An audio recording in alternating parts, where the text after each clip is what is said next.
everyone, welcome to this video made by Flora English tutorial. This is a session of English grammar based on narration or the speech episode 1. Learning outcomes, I mean what are we going to learn now? এখন আমরা কি শিখতে যাইতেছি? The first one, what is narration? Narration কি?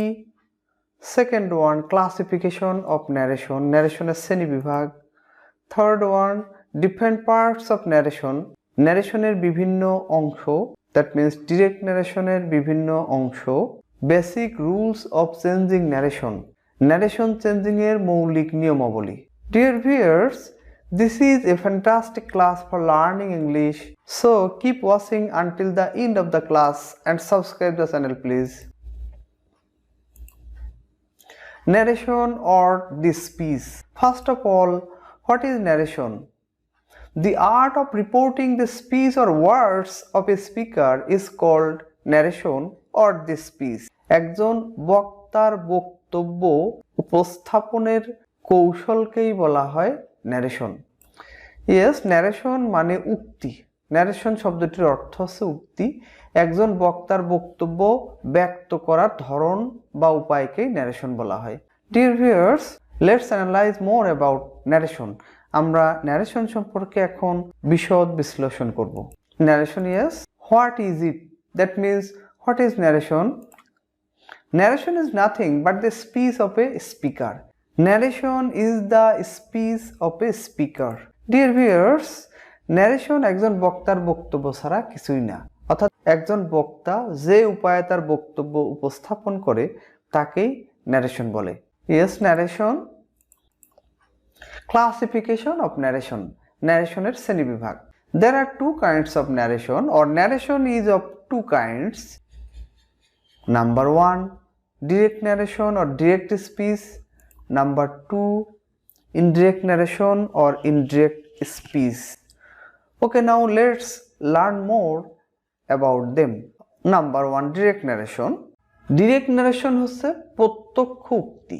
Direct narration is the direct speech of a speaker which is put within quotation marks. Direct narration হচ্ছে একজন বক্তার প্রত্যক্ষ বক্তব্য যা ইনভার্টেড কমা বা উদ্ধৃত চিহ্নের মধ্যে স্থাপন করা হয়. Yes, this is an example of direct narration. Linda said to David, I take tea daily. Linda ডেভিডকে বলল আমি প্রতিদিন চা পান করি. ডিয়ার ভিউয়ার্স, এই লিন্ডা হচ্ছে ফার্স্ট প্লেস, ডেভিড হচ্ছে সেকেন্ড প্লেস. আর লিন্ডা ডেভিডকে বলল, কি বলল? I take tea daily. এই আই টেক টি ডেলি এইটুকুই অ্যাকচুয়ালি ডিরেক্ট ন্যারেশন. তার মানে এই আই টেক টি ডেলি কথাটা লিন্ডার কথা যা সে ডেভিডকে বলেছে. তাহলে লিন্ডার কথা অবিকৃত অবস্থায় ইনভার্টেড কমার মধ্যে যখন রাখা হয়েছে তখন এটাকেই বলা হচ্ছে direct narration. Okay, finally we can say that direct narration হচ্ছে বক্তার দ্বারা বলা হুবহু বক্তব্য, অর্থাৎ বক্তার দ্বারা বলা অবিকল বক্তব্য কোনো রকম পরিবর্তন ছাড়াই. এই আই টেক টি ডেলি এইটুকু লিন্ডার বলা কথা কোনো রকম পরিবর্তন ছাড়াই ইনভার্টেড কমার মধ্যে রাখা হয়েছে আর এই কথাটা লিন্ডা ডেভিডকে বলেছে. সুতরাং এইটাকেই বলা হয় direct narration. Now the second one, indirect narration মানে পরোক্ষ উক্তি. Indirect narration is the indirect explanation or description of some other one else about the speech of a speaker.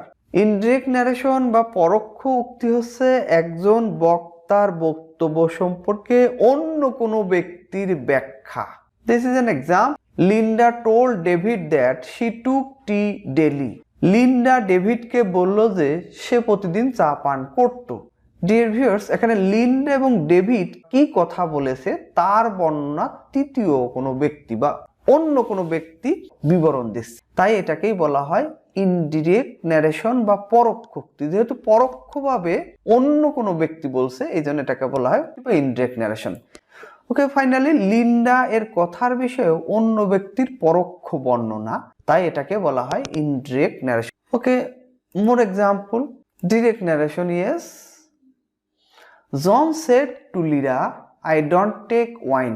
জন লিরাকে বলল আমি ওয়াইন পান করি না. তার মানে এই আই ডোন্ট টেক ওয়াইন এই কথাটা সরাসরি জনের মুখ থেকে উচ্চারিত কথা, যা অবিকৃত অবস্থায় ইনভার্টেড কমার মধ্যে রাখা হয়েছে, তাই এটাকেই বলা হয় direct narration. Now indirect narration, John told Lira, এখানে টুটা আমাদের দরকার নেই, John told Lira that he did not take wine. John লিরাকে বলেছিল যে সে ওয়াইন পান করতো না। টোল্ড বাই সামওয়ান, তাহলে এই কথাটা কিন্তু জন এবং লিরা ছাড়া অন্য কোনো ব্যক্তি, অর্থাৎ এই সেন্টেন্সটি অন্য কেউ বলেছে, অন্য কেউ বর্ণনা দিয়েছে। জন লিরাকে কি বলেছিল সেই কথাটির বর্ণনা দিয়েছে অন্য কেউ, এই জন্য আমরা এটাকে বলছি indirect narration. Different parts of narration, ন্যারেশনের বিভিন্ন অংশের বর্ণনা। Two parts of direct narration, direct ন্যারেশনের দুইটি অংশ থাকে, reporting speech number 1 and reported speech. This is an example. Linda said to David, I am following you. Linda ডেভিডকে বলল আমি তোমাকে অনুসরণ করছি। এই সেন্টেন্সটাকে অর্থাৎ এই ডিরেক্ট ন্যারেশনটাকে আমরা এখন অ্যানালিসিস করব। লিন্ডা সেড টু ডেভিড, এই অংশটুকুই বলা হয় রিপোর্টিং স্পিচ। এরপরে কোমা দিয়ে ইনভার্টেড কোমার মধ্যে যে অংশটি রাখা হয়েছে এই অংশটিকে বলা হয় রিপোর্টেড স্পিচ। এই দুই অংশকে পৃথক করে রেখেছে কোমা এবং ইনভার্টেড কোমা। ওকে, আমরা এখন এই রিপোর্টিং স্পিচ এই অংশটির ডিফারেন্ট একটু অ্যানালিসিস দেখব। First place, yes, this Linda is called first place or the speaker. Now the reporting verb, এই সেটটাকে বলা হয় reporting verb. Now preposition to, then David, this is second place or listener. এই David এটাকে বলা হয় second place বা listener. তাহলে এই অংশে আমরা দেখছি লিন্ডা ফার্স্ট প্লেস বা স্পিকার, সেটটি আছে রিপোর্টিং ভার্ব, টুটা একটা প্রিপোজিশন এবং ডেভিড হচ্ছে সেকেন্ড প্লেস বা listener. Now inverted comma, inverted not invited, inverted comma কোনটা, এইটা এবং এইটা, এটাকে বলা হয় inverted comma. Then finally reported speech, এই অংশটুকুকেই বলা হয় রিপোর্টেড স্পিচ, যেটা আমরা উপরে বলেছিলাম। তাহলে ডিরেক্ট ন্যারেশনের বিভিন্ন অংশ থাকে, সেই অংশগুলো নিশ্চয়ই আমরা এখন ক্লিয়ার হলাম। Yes, this is the picture where Linda said to David, I am following you. এই ছবিতে আমরা দেখছি লিন্ডা ডেভিডকে বলছে যে আমি তোমাকে অনুসরণ করি। And here is the analysis of different parts of direct narration. Basic rules of changing narration. Narration changing এর মৌলিক নিয়মাবলী। From direct narration to indirect narration, অর্থাৎ direct narration থেকে indirect narration করতে হলে 5 basic things that have to be done for converting direct speech to indirect, 5টি মৌলিক নিয়মাবলী যা আমাদের করতে হবে ডিরেক্ট স্পিচ থেকে ইনডিরেক্ট স্পিচে রূপান্তরিত করতে হলে। Number 1, reporting verb is to be changed according to the reported speech. Reported speech অনুযায়ী রিপোর্টিং ভার্বটাকে পরিবর্তন করতে হবে। This is the first rule. Number 2, comma and inverted comma are to be removed from the direct narration.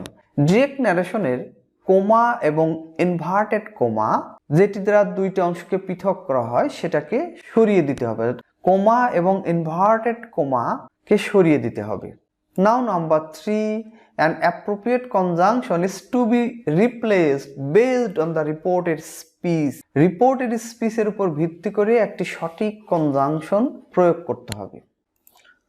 Number 4, number and person of reported speech are to be changed.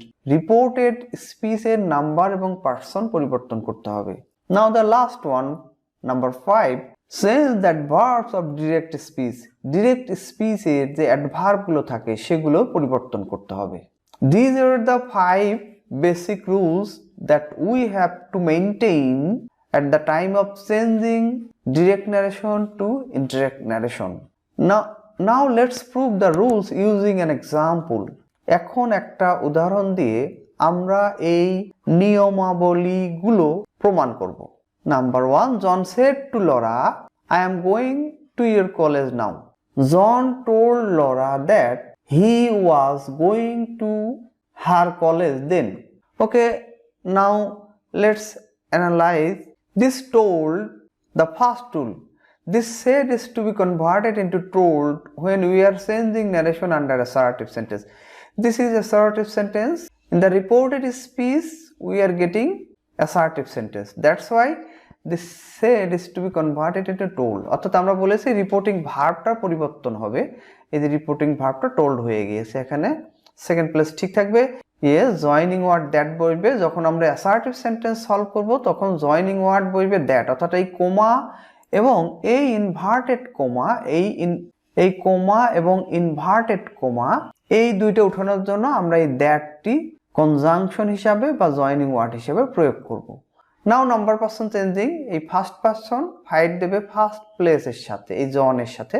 এখানে জনের পরিবর্তে হি হয়ে যাবে, তার প্রোনাউন হি প্রয়োগ করছি। এরপর reporting verb সেটটি পাস্ট টেন্সে রয়েছে, তাই রিপোর্টেড স্পিচের টেন্সের পরিবর্তন হয়ে যাবে। এখানে প্রেজেন্ট কন্টিনিউয়াস ছিল, তাই পাস্ট কন্টিনিউয়াস টেন্স হয়ে গেল। তারপর টু বসছে।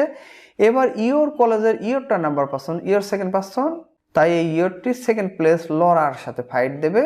আর এখানে লরার সাথে ফাইট দিয়ে লরা জিতে যাবে, কিন্তু ইয়োরটি সেকেন্ড থার্ড কেসে আছে, তাই লরা মানে তার প্রোনাউন শি, সেই শিটাও থার্ড কেসে যে হার হয়ে যাবে, হার কলেজ, তারপরে থাকবে কলেজ। এরপরে এই নাউটা কনভার্ট হয়ে দেন হয়ে যাবে। তাহলে আমরা দেখছি সেটটা টোল্ড হবে, জয়নিং ওয়ার্ড বা কনজাংশন দ্যাট হবে যেহেতু অ্যাসার্টিভ সেন্টেন্স। এখানে আমরা নাম্বার পারসন চেঞ্জ করেছি, এরপর টেন্স চেঞ্জ করেছি, এরপরে এখানে আবার নাম্বার পারসন চেঞ্জ করেছি, আর শেষে অ্যাডভার্ব অফ টাইম ছিল, এই অ্যাডভার্ব অফ টাইম আমরা এটা চেঞ্জ করে দিয়েছি, নাও থাকলে দেন হয়ে গেছে। 5টি বেসিক রুল আমরা এখানে প্রয়োগ করেছি ন্যারেশন চেঞ্জিং এর জন্য। সেটটাকে টোল করেছি, এটি একটি, জয়নিং ওয়ার্ড বসিয়েছি এটি একটি, 2টি, কোমা এবং ইনভার্টেড কোমা উঠিয়ে দিয়েছি 3টি, নাম্বার পারসন চেঞ্জ করেছি 4টি এবং অ্যাডভার্ব ছিল এবং সেটাকে পরিবর্তন করেছি, এটি দিয়ে 5টি। তাহলে মোট 5টি বেসিক রুল আমাদেরকে ফলো করতে হবে একটা সেন্টেন্সকে ডিরেক্ট ন্যারেশন থেকে ইনডিরেক্টে কনভার্ট করবার জন্য। John told Laura that he was going to her college then. John লরাকে বলল যে তখন সে তার মানে লরার কলেজে যাইতেছিল। Yes, this is a picture where John said to Laura, I am going to your college now. জন লরাকে বলল আমি এখন তোমার কলেজে যাইতেছি।